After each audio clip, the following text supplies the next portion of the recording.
Hello everyone and welcome to the Connect Cast. I am Ollie and this is Tash, and in today's episode we are going to look at what it means to find your creative spark.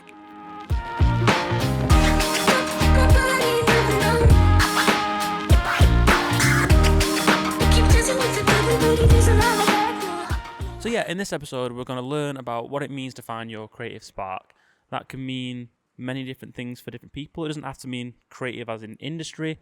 We're talking more your spark to be like, this is what I want to do. This is my passion. Maybe it doesn't even have to be about your career. Maybe it's just your spark to start a new hobby or start a new skill.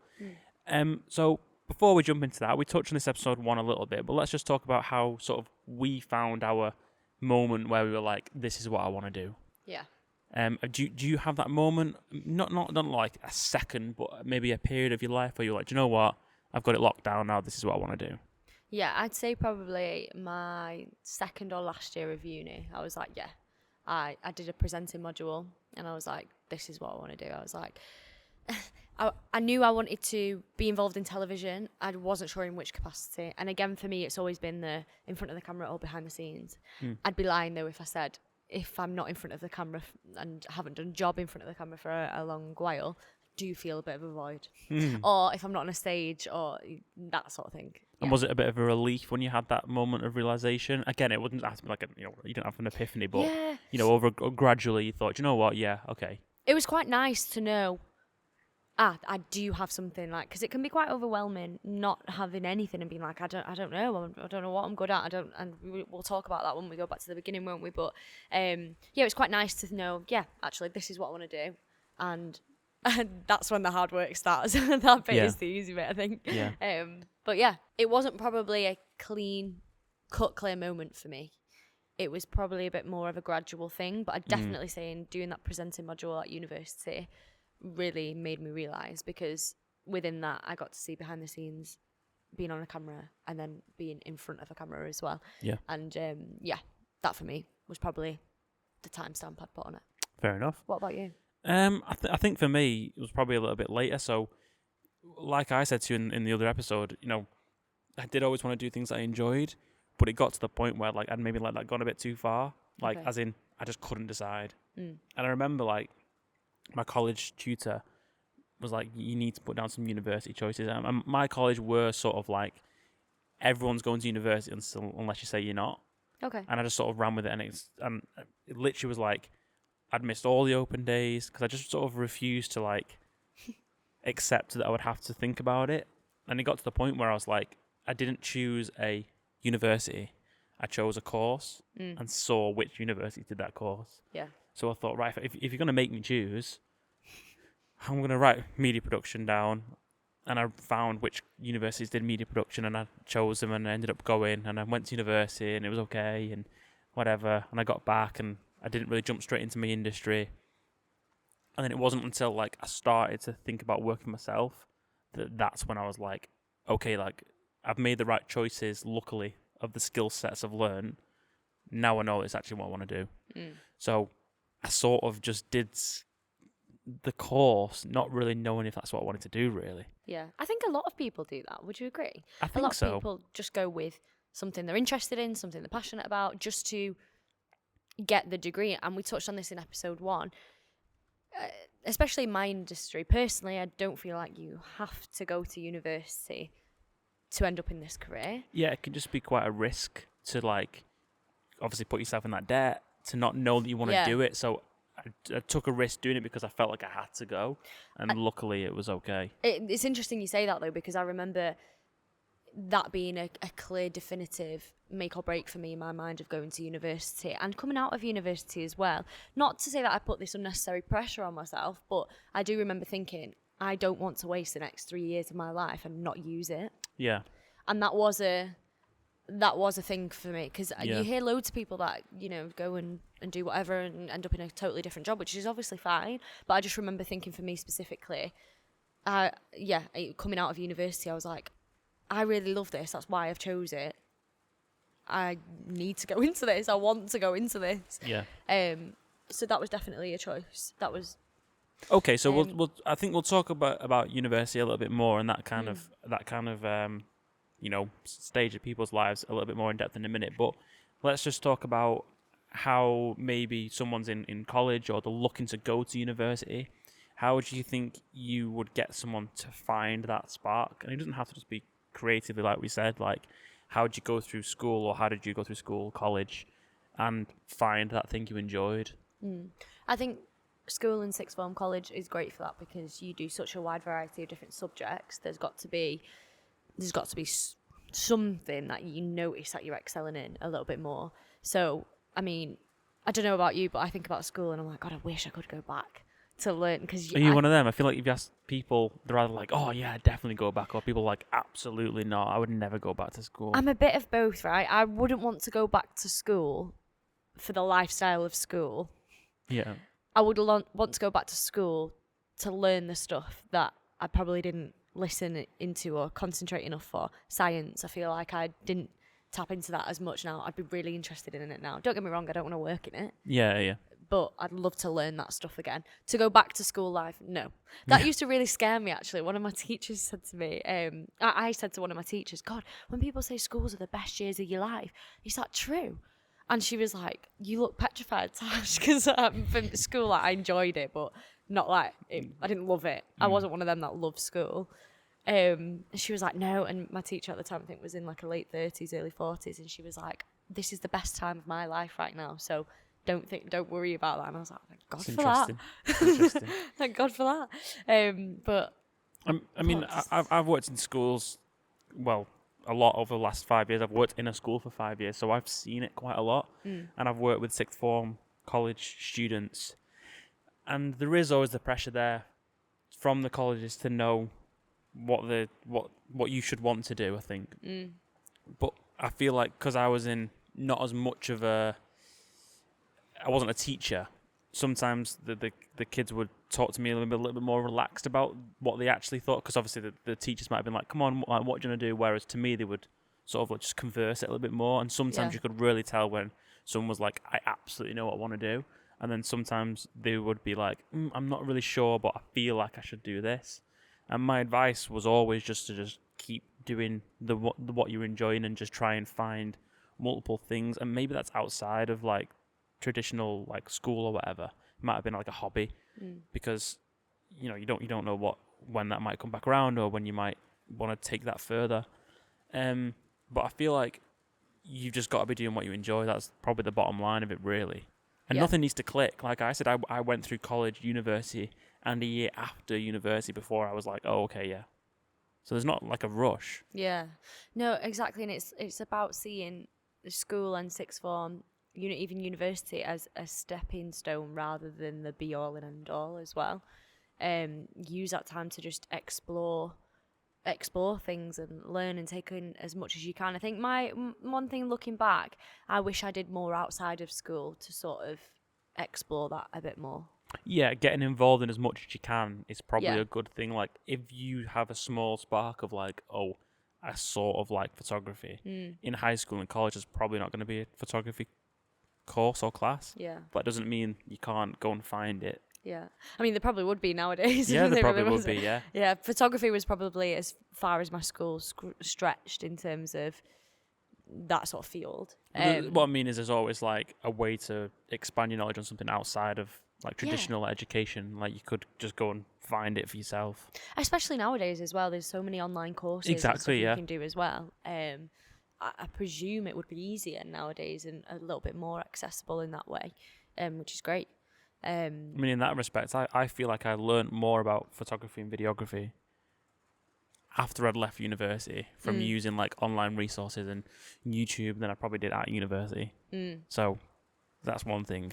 100%. I mean, I said it before, I'll say it again. I don't feel like you have to go to university to be in the career that I'm in. However, university taught me things that I have applied to other elements of my life and in my work. Oh. So the knowledge content specifically, you could learn on the job. Definitely. Okay, then let's get into that then. If someone's come to you now at 18 and said, should I go to university? What would your advice be, or what question would you ask them to help give a good answer whether they should or shouldn't go to university.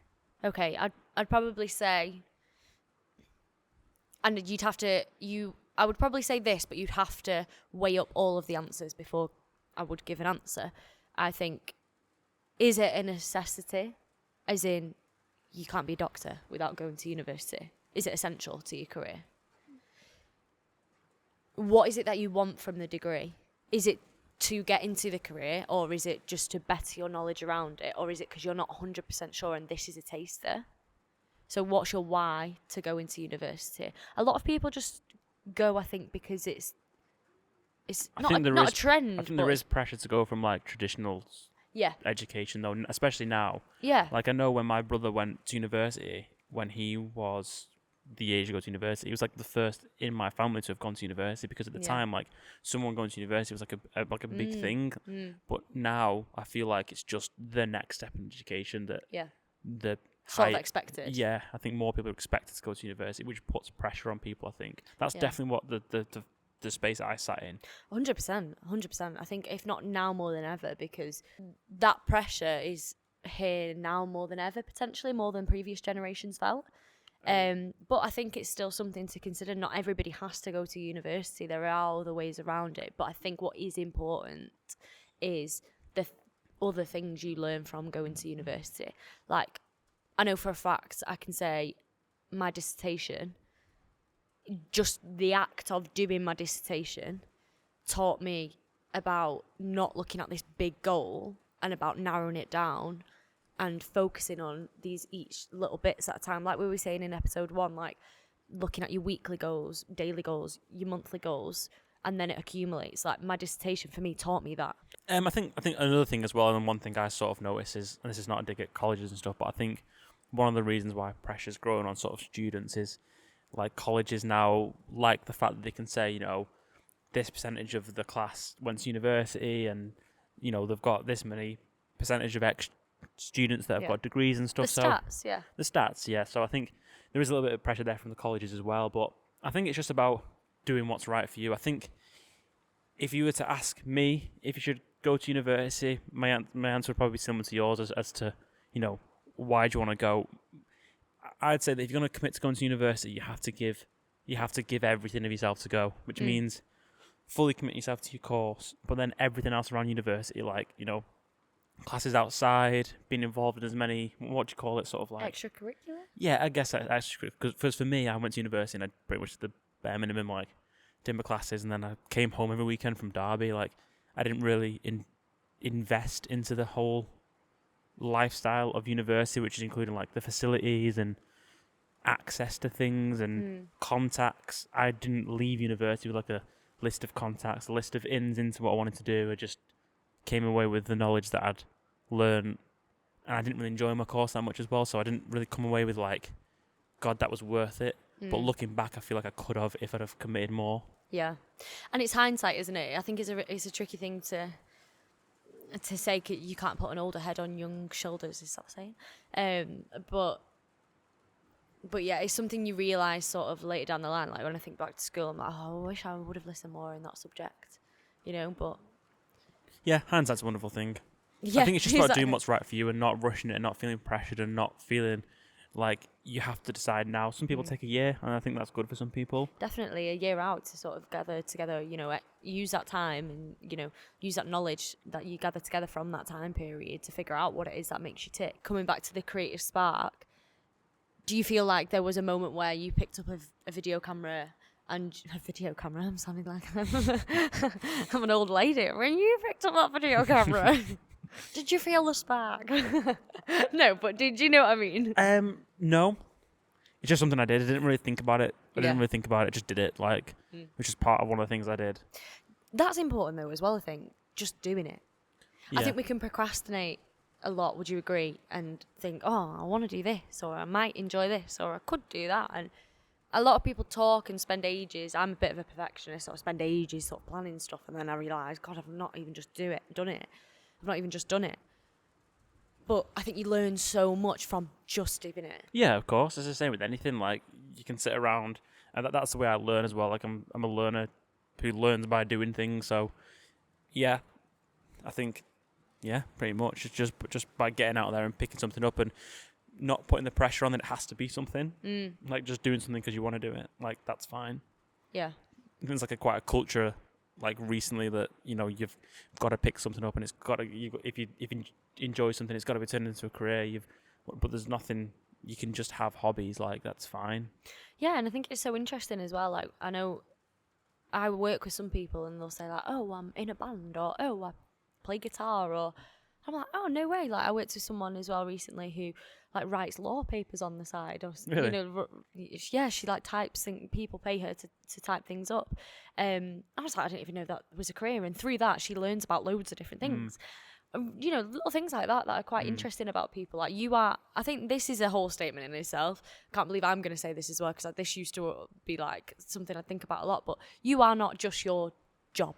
Yeah. You're so much more than that. I think as well though, like the culture now, like I've just said, like you've said, oh, I'm in a band or whatever. I feel like the culture now is to ask someone like, oh, okay, so when are you going to be playing Wembley? Like when are you going to be like at the biggest? But there's nothing wrong with just being happy with where you are, or just at a level that you're just enjoying it. You might just play gigs on the weekend. Like there doesn't always need to be that pressure of like you're doing something, so it's got to be like at the highest level. 100%. And I think there's levels to it as well, isn't there? Like I can sing, but I'm no Adele. I'm not deaf. Do you know what I mean? Like so, but I feel like I'm at a level where I could monetize You're on content with though. Yeah, and I'm content with that. I know that I'm not going to be in top 10 charts singing. Yeah. Well, I wouldn't want to shoot myself before I've tried. No, but do you know what I mean? Yeah, of course. So yeah, I think it's just about sort of being realistic with stuff, but at the same time like just going with it and enjoying it. And 9 times out of 10 when someone just puts their all into something because they're enjoying it and because they're passionate about it, and I think this happens with a lot of people who set out to help someone as well. Like you were saying earlier on, like you and Joe wanted to help bands, and look what's come from that. Yeah. So there shouldn't be essentially a pressure on monetizing on your hobbies, because they're fine as just hobbies. Yeah, exactly. But sometimes a passion speaks for itself, and if it leads to something amazing, and sometimes it does. So I mentioned, I think in episode 1 as well, how sort of at college I had a few things that were running parallel to things that I enjoyed. So one thing I wanted to ask you is, if you've got something that you enjoy, maybe someone who's got a lot of things going on, you've got loads of extracurricular or loads of passions. How do you narrow that down, or how do you balance? How do you know which one to take further? How do you know which one is a career as opposed to a hobby? I think it depends what stage of your life you're at as well. The answer to that, because I think if you're in a position where, for example, you're still living at home and you have got not the financial strain, for example, of getting straight into sort of a full-time job, you probably will have more time to sort of experience or try different things. Yeah. And I think again it's through doing those different things that you then realise how to narrow it down, because you'll know. On the other side of that though, like I'm in an industry that I love currently, but there's loads of different things within that industry. And that's the thing, like how do I narrow down what to focus on? Should I focus on my TV acting? Should I focus on trying to get theatre work? Should I focus on my singing? Should I start gigging? Should I do tribute acts? Where do you focus? I'd say that a good thing to be would just be to let things progress quite naturally. So if you find that naturally, say you're playing in a band, but you also do painting and you're also really good at skateboarding, they're your 3 things. If you find that your band work is naturally taking up more time and you're naturally playing more and potentially earning more, then just put effort where, what's the saying? It's something like, like where your energy goes, that's what will grow. Sure. Is that the one you were looking for? I more mean it like I like how you just said sure and didn't say no. Very polite. That's way of saying you're wrong. that saying is like, as in you're choosing to put effort in there so it'll grow. I'm saying you just naturally doing your thing. Let it take its course. And that side is growing. So like put more time so keep an eye on things, and if that starts to progress, then that's when you start to put more energy in it. But it doesn't mean that the two things have to stop. Doesn't mean you have to stop skateboarding or stop painting. But your gigging is the one thing that's, and as long as you're enjoying it, you can maybe lean more into that. I guess that's what I mean, if that makes sense. Yeah, 100%. No, it definitely makes sense. And I think the more you do with those things, and you'll know if there's something that's taking up more of your time, I think you'll naturally know if that's the thing that you want to progress further. Because if something's taking up a lot of your time and and you're dreading it, or you're thinking, oh, you'll know. Do you know what I mean? Yeah. So I think letting that take its course, and, you know, having it concise enough where there's 1, 2, maybe 3 things. I think 3 is a good number.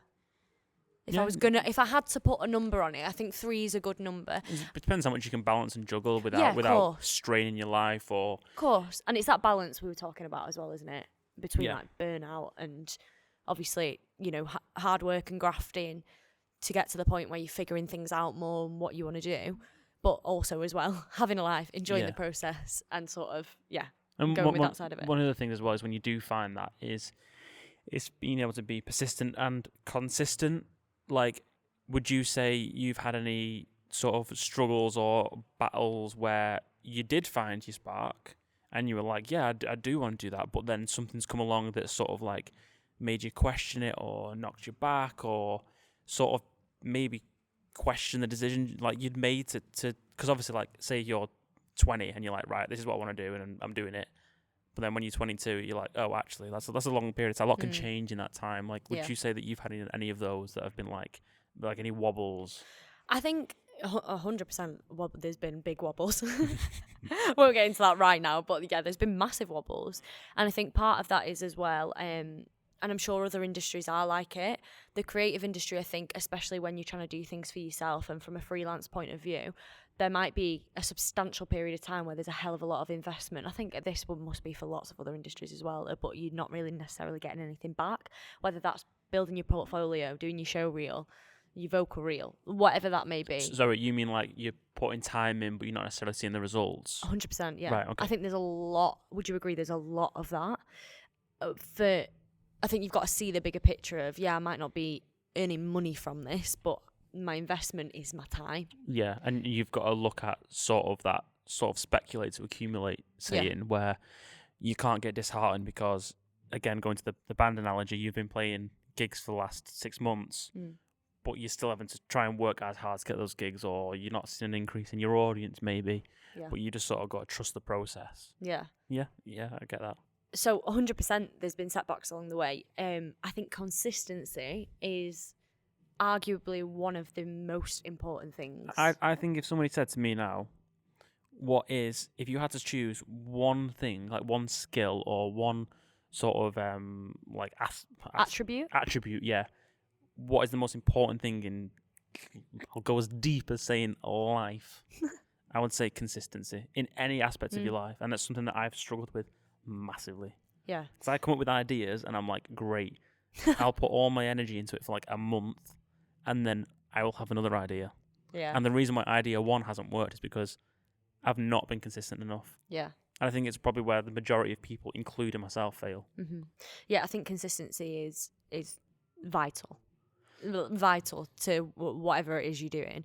I think what's taught me that more than anything is the gym. And that's not because I can see physical results actually at all, what you would expect it. I think it's physically, well, it's not seeing results, but feeling results. And I think when you can feel sort of results, I don't know why that's resonated with me more than in my career, but actually that's a takeaway on reflection from the past few months I can probably take away from consistently going to the gym every morning. That has taught me consistency is everything. And if I was to do what I'm doing with the gym with my career, then I think I'd be even further ahead. But having said that, I think it is probably, I'm drawing parallels from the gym to the career here, and I don't know how that's come about, but I think also as well it is time, and it's money as well, potentially sometimes as well.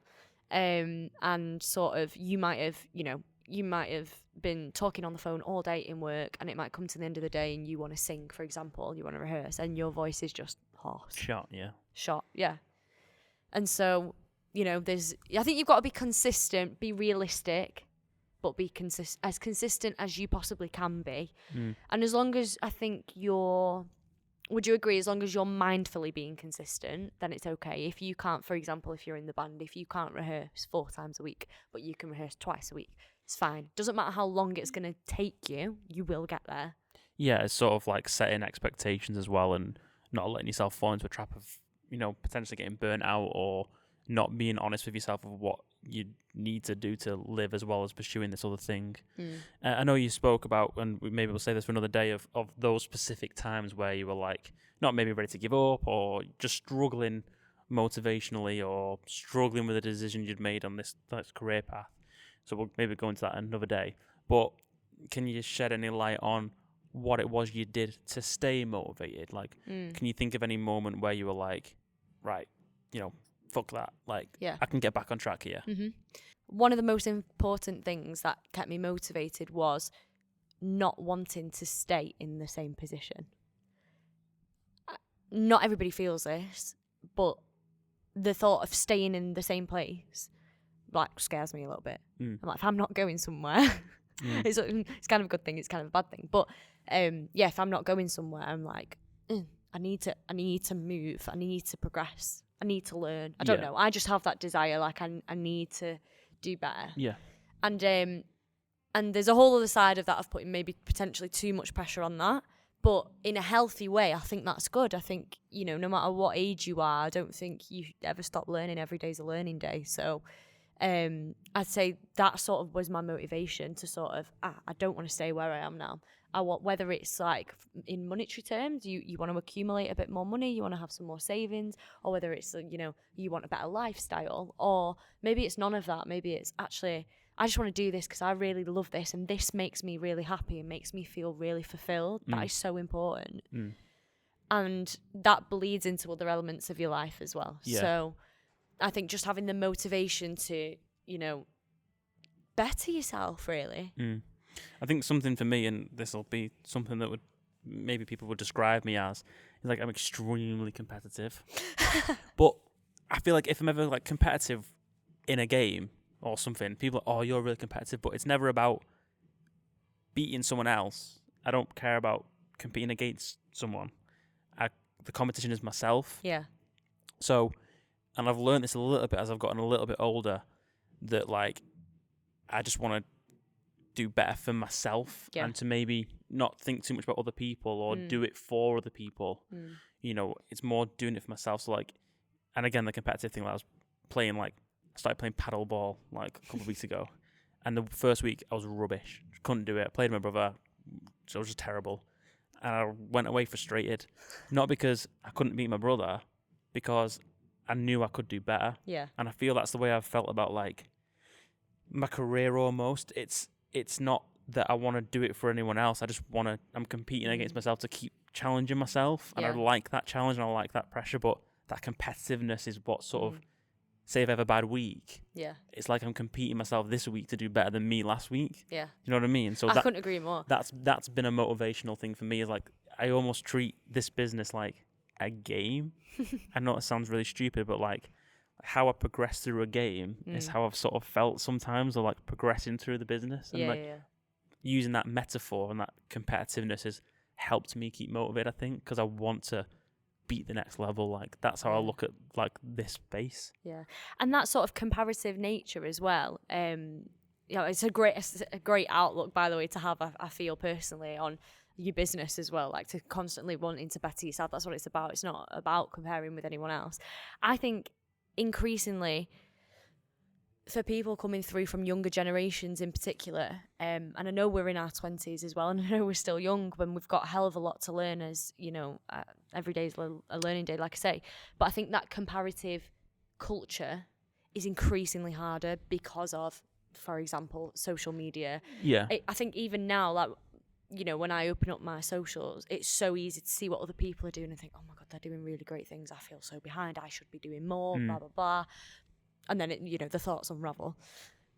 But actually, it's not about comparing to other people. It's about the path that you're on. Yeah. And that's, the point that you've just made is great, because it brought me back to that mindset. It's very easy to to see what other people are doing and think, oh. Yeah, you compete against yourself, not other people. Yeah, exactly. Yeah. You got to think of like a collaborative mind with other people, and then a competitive mind to yourself is how I feel. So something you've just mentioned then, which I just want to like highlight as well, is obviously saying like we're still young and still learning. Like maybe we should have mentioned this in episode 1, but I feel like this podcast isn't meant to be like we have all the answers. It's more sort of like hopefully sharing our mistakes that people could maybe relate to, resonate to, or maybe learn from. We might listen to this episode in like a year and be like, God, we knew nothing. Yeah. You know what I mean? Like, I don't feel like we have all the answers. It's just a space for us to like chat about things, and hopefully someone sort of resonates with it. Yeah.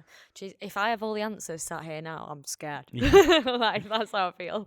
I'm very much doing this podcast, like, you're very much coming on that journey with me. That's what's nice. It's hopefully we can look back at this episode and be like, oh, do you know what? They knew nothing. Or, or maybe we were right, I don't know. But something that I was going to mention, sort of links to that, again, like, is about the importance of having like a mentor. Yeah. Or someone you maybe look up to, or I guess you could call it like an inspiration. Like how important do you think it is to have someone, maybe it's a university lecturer or your head of year at college or a family member that has that experience that just helps you tick along? Yeah. I was listening to Cody Sanchez recently, who's an entrepreneur, and she has a business that basically teaches people how to buy businesses, essentially. And she was saying drawing on the people around you is one of the single most important things, sort of when you're starting out in whatever journey that may be, career, life, whatever. And I think that's so important. Yeah, I think that's something that I've definitely learned, maybe even as recently in the last year or so, is collaborating over competing. So I have an example where the ultra marathons that we do, we're in we get to the event and there's, a few photographers, for example. And at first I used to think, oh, well, how do we get the best spot? Because, their photo's going to be better than mine. So all that happened is that on the event, 5 photographers ended up in the same space. And it was the exact same spot. And all 5 photographers delivered 5 photos to the event because they wanted to be in the best spot. And it didn't help anyone because the mindset wasn't there. So over the last year, we've started to work together as photographers on the events, and we'll meet up before and chat before, and we'll say, right, someone's going to go this space and someone's going to this space, and across the team, we're delivering the whole spectrum of the event. Yeah. And then as a team, we're delivering a higher standard of photos, and now we speak in between events and we share each other's photos, and we, maybe critique each other's photos, or we're just in a space where we're collaborating and not competing. You're learning from each other. Yeah, exactly. And by doing that and not seeing other people's competition, like you're not just working on your own. Like we've said before, if one person has one thing that you can learn from, it's worth learning it. Like, whereas when you're competing, you've just got yourself. You've got no other way of bringing in other information. Yeah. And that's something I've really valued a lot more this year and definitely learned from. Yeah, definitely. Drawing on those people around you, like the different skill sets that you guys probably have combined is great. You go into that event now and portraying the whole thing from all different angles and delivering better packages all around. I think it's, it goes to speak for sort of life in general, not just career as well. When I say, drawing on those people around you, people with different knowledge, people from different backgrounds, different experiences, well, not to, make it cringy, but we are all unique and we all offer something different. And you're silly to not analyse that environment around you and see who you can draw off. One thing I will say, though, is it can be quite hard if you're not in an environment where, I don't know, people aren't very motivated, or I think that can be quite a hard thing. You mean if you're doing something but people don't necessarily have the same like work ethic as you, or yeah, or if you're like you're doing a group project in school and you're the only one doing anything, someone takes all the credit. Exactly that.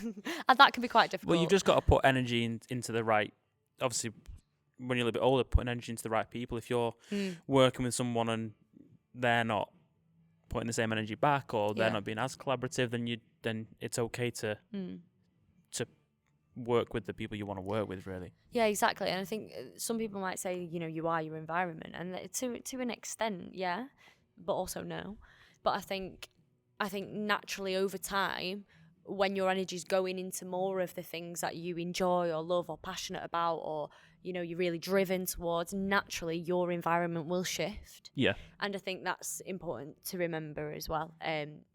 For example, if you're in a friendship group and you think, God, I just don't want to be friends with these people anymore, or you're not really feeling it, we're not really got the same aspirations. Like, for example, you could be, I could be best friends with a surgeon. We're not necessarily on the same path, but we're both really driven. They might want to be lead surgeon or whatever it is, whatever. And so naturally, I think your environment will start to change once your energy starts to go towards the right things and aligns. Yeah. I don't know whether you're into this, but I'm very much into sort of, not spirituality, but we are all energy, I believe. And I think wherever your energy is what will naturally grow. And, I'm very much sort of what you put out there, you'll get back. Fair enough. Versa. So yeah. I feel like, take of that what you will. Yeah, so sometimes it can be quite overwhelming if sort of you've got an idea of what you want to do, but getting there, how do you start? That can be the hardest thing sometimes, just starting. So sort of what advice would you give to start small, basically? Is a side hustle the way forward? That's probably the answer, is to start small. I mean, I'm not the best person of advice, so I'll give a good example of, I've wanted to do something for years that I can just not do, and that's to start a YouTube channel. And my problem has always been, who's it for? Like, I want to make behind the scenes, like the ultra marathons. I feel it'd be really cool, to, but do I do it in like a vlogging style? Do I do it in a documentary style? Do I do it in a more like of a cool video way, where like it doesn't look like I'm filming a YouTube video? It's more of like a cinematic video. And all that's led me to do is not do it. And I have started so many times with one video. I even did a video where I was like, right, this is to make me keep doing this, and I didn't do one for like a year. And now there's nothing on there because I just can't. I'm so busy trying to work out how and who and why, and but what if I do it like this, and what if I do it like that? And the answer is just to start. Like, it's my own advice, is just to start. But that can be really, really hard. But like you just said, starting small. Maybe if I was just to do minute-long videos instead of 10-minute-long videos, that could help. Just a reel. Or just a reel, or like a TikTok format instead. Maybe that would help. So by procrastinating and worrying about the specifics, all it's done is just led me to not do it. Mm-hmm. So I need to follow my own advice, which would be just to start, set smaller goals and take the pressure off, because I'm thinking of like the bigger picture of this like successful YouTube channel that I want to get, where really I should just be thinking about just making stuff for me. Again, that goes back to the goal thing, doesn't it? You might have a goal of something, but it's the smaller steps that help you essentially get there and figure it out as well along the way, and you learn from those smaller steps, which makes, I think, the bigger goal once you get there better, because you've learned a lot more than what you ever could have thought as well. In my experience so far, sort of, I'd say a great way, for example, if you're a performer and you want to start singing, personally, a great way that I would recommend to anybody who wanted to do it is the princess party work. I think it's amazing exposure. Until you're in a costume of somebody that little children fantasize over, and the obsession is on you. I've never felt so much like a rabbit in headlights to begin with. And I mean, I started doing them when I was 22, I want to say 21, and yeah, I was petrified my first one. I was so nervous, but that is a great in. That has become a side hustle for me. That has helped me grow my confidence. Has helped me learn songs that Disney songs are actually, some of them, so hard. Yeah. Like when I was just getting my confidence back and trying to sing "Let It Go" of all songs, like that was hard. So I think on the surface, it's all right for people to judge and be like, "Oh, she just does princess parties," but it's not about that. Like it's, it's given me so much more than that, and that is a great stepping stool. If I want to start gigging, those princess parties have taught me so much and helped me so much with my confidence, my technique, all the rest of it. What you could say then is obviously by leaning on other people or by leaning on something else to, there's nothing wrong with, if you want to start something specific, asking for advice there, 100%. finding someone who's already doing it, Yeah. and just say, listen, I'm 2 years behind you. I'm just starting. You've been going for 2 years. Have you got any advice, or is there anything I can do to get going? Yeah, and I think asking for advice is brilliant. Another thing is just for even vocalizing where you want to be and what you want to do. Because if I keep going back to it, but from doing the kids' parties, if I didn't vocalize on that day when I was sat with the owner of Enchanted Events, her dad, does that make sense? Yeah, I was working with him. If I didn't vocalise the fact that I wanted to start singing again and getting back into it, we would have never had that conversation, and I wouldn't have known that his daughter was a performer. He wouldn't have offered the opportunity up. And he wouldn't have offered the opportunity. Exactly. So talking about it more, you never know. You could be in a room full of people that you've known for years and still not know everything. So you never know who you're around. And I think that's something that I've taken with me throughout life so far, but also as well from a career point of view and an industry point of view. You never know who you're chatting to. You could be sat across the table from someone who in 5 years' time is going to be your next boss, or is going to be your co-founder. You never know where life is going to take you in that sense. Not to make that really big and a really big scary. Statement, but you just never know. So of course. Just vocalizing sort of your goals or your passions a bit more as well, making it more real. Yeah. That brings about opportunity as well, I think. Yeah. But another thing is just understanding how you market and brand yourself. And that doesn't just mean like choosing a nice logo. Like marketing and branding specifically, like how you brand yourself is how you hold yourself, how you present yourself, how you are working with others, how you are in groups. Like every job you go on, everything you do, you're representing yourself. And I'm speaking from sort of like a self-employed or freelance or sort of run your own business way now. This is just in anything. I think finding your brand, and I sort of say branding in a way that's like a uniqueness way as well, like finding who you are within that space is really, really important. So yeah, make sure your branding's nice in terms of like your actual branding, like, maybe it's how your website looks or how you present your work, or it's got to reflect the job and the way your work is, if that makes sense. But then I also think it's about how you hold yourself and how you network and how people think about you and your brand.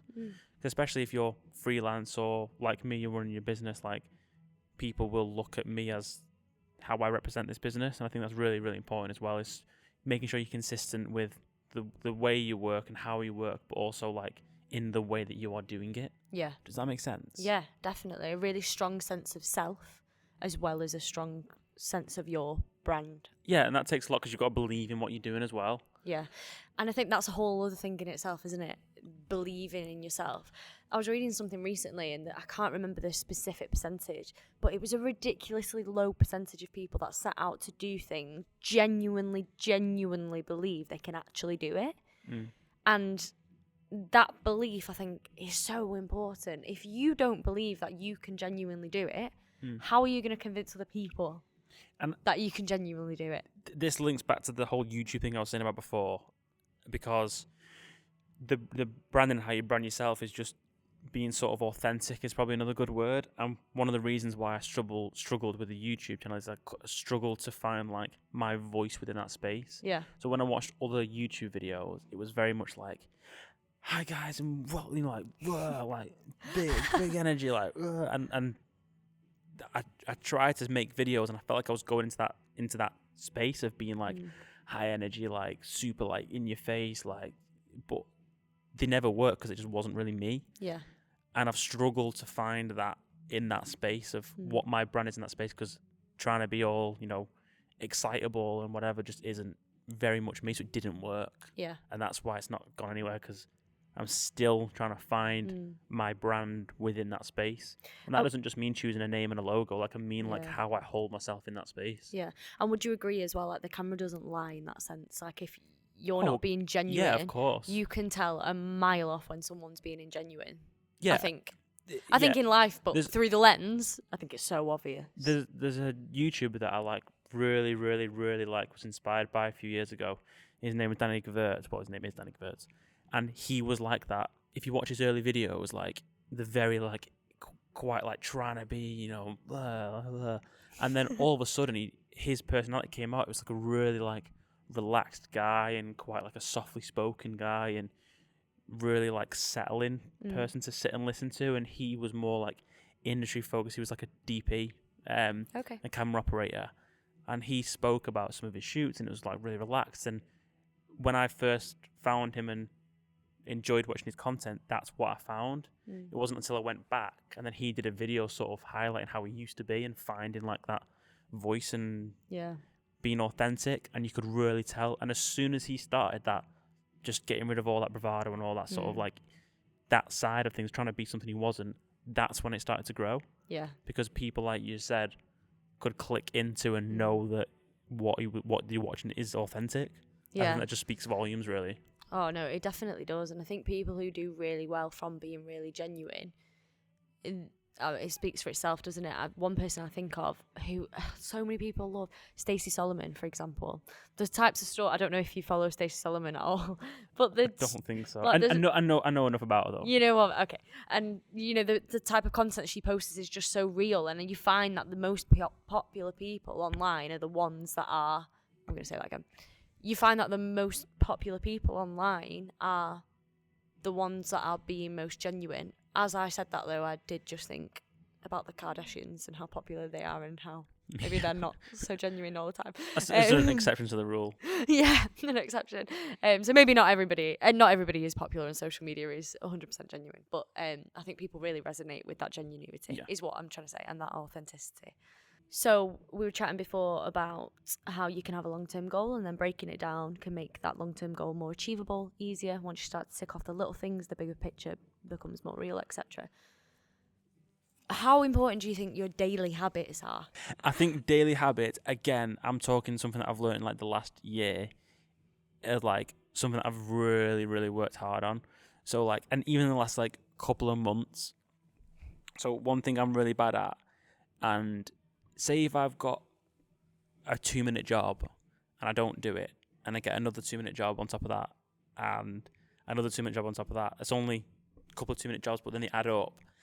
And then I get so overwhelmed by looking at a long list of things, and I just can't handle the long list, even though realistically it probably wouldn't take that long to do. And then another thing comes on top, and then maybe like an hour's job comes on top, and then all of a sudden I've got this, like, list of, I'm overwhelmed by the amount I've got to do, even though it's not actually that much. So one habit that I've put in place is each day or the night before, I write everything down. Mm-hmm. So I have a notebook and it'll say Monday the 1st, and I'll have 5 things, and they might be really small things. It might be something like in my life, like drop parcel off at the post office, and I'll write drop parcel off, and I'll put a little tick box. I'll do it, and I'll tick it off, and it's like the biggest hit of, like, dopamine ever. Like, I've done a job. But writing it down and being able to tick it off and just setting the goal to just do it, I think has really helped. So I have this, like, saying, and I've never even vocalized this. This is what I say in my head. And if I think, so I say to myself, you've thought it, so do it. Mm-hmm. Otherwise I get overwhelmed and I can't do it. And it's like it becomes painful to think about doing this job. Yeah. So my saying to myself is, you've thought about it? Yeah, you've thinked it, so do it. You've thinked it. You've thinked it. So that's what I've started to do recently, of setting these daily things that might feel really small, but on a grander scale, that help me manage my time better. Yeah. That's been one of my problems, is time management. So by having these smaller goals and ticking things off as I go, and writing down what I need to do and being able to, like, manage it and be a bit strict with myself that I've thought about doing that tiny job. You know, don't put it off, because then another job's going to come on top of it. Is to just, if it takes less than 5 minutes, you do it now. Yeah, just get it done. So those daily habits of small things have made a huge impact. Yeah, and I think there's something quite mindful about that as well. For me, if I know I've got a lot on the next day or the week or whatever, and it works both ways. Something either I'm dreading or something I'm really excited about. As soon as I get in bed at night, it doesn't matter what I've been doing in the day, I close my eyes and that will play on my mind. So I'm exactly the same. If I write a list of the stuff I need to do for the next day, there's something really therapeutic about that being down on paper and not in my mind. And I'm sure there's some sort of psychological explanation for that. But it helps you. I think it really just helps you see what it is that has to be done, and it's really therapeutic then when you're able to. It doesn't feel as daunting either. Yeah, When exactly. I see a list of 5 things and I think that's going to take me 2 seconds, I'll do it now. I'll do it and take it off. Done. Whereas in my mind, it's like this, and this, but that feels so overwhelming to me. But when you actually see it, Yeah. it looks more achievable. I have arguably a more important question. Are you a ticker or a crosser outer? I'm a ticker. Oh, Are you a crosser? I'm a crosser outer. Oh. I am. Tick is positive. A cross is negative. Oh. No, I cross out because it's out of sight, it's out of mind. I can't read it anymore. I don't need to. It's done. Bye-bye. No, right. So you're looking at it from like Done. I'm looking like a well done. Well done, you've done it. I see that. I Tick. see that. Fair enough. I'm trying to think of some of the stuff I write down because some of them are so like menial, like just Yeah. don't need to be written down. But the same things that I won't do, like take the part to the post office. Yeah. Like I do write some things down. I think you're being ridiculous now. You don't need to write that down, but it does help. sometimes I do things and then I write it down and tick it. Do you Like, really? I should have wrote that down. I'm gonna be proud of myself. Write it down. I do a box and then I tick it afterwards. That's the Because then I can look achievement. back that day and be like, you did that, you got it down, Yeah. you ticked it off, and you did it. Like, Yeah. and I tick it off, not cross it. No, that's fair enough. That's not too Not too crazy. psychotic. Yeah, you don't want to see my notebook. Yeah, and having the motivation to do your daily habits is not always going to be there. And I think one of my problems was I used to think, oh, I'll feel motivated eventually. Motivation is a feeling. If we all waited for motivation to come along, nobody would do anything. And I think it's important as well, like one piece of advice that, I could give to someone is don't wait to be motivated. Create the motivation, or the motivation will come from doing it.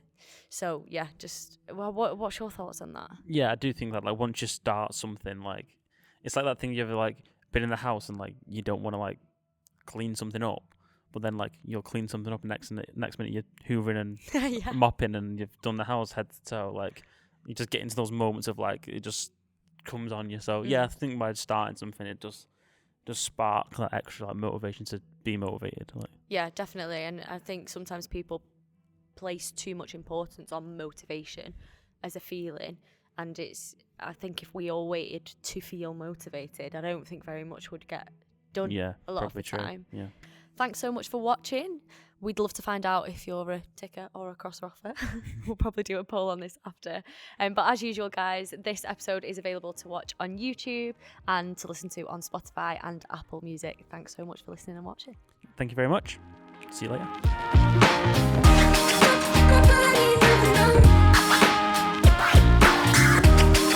Keep dancing with the devil, but it is alive.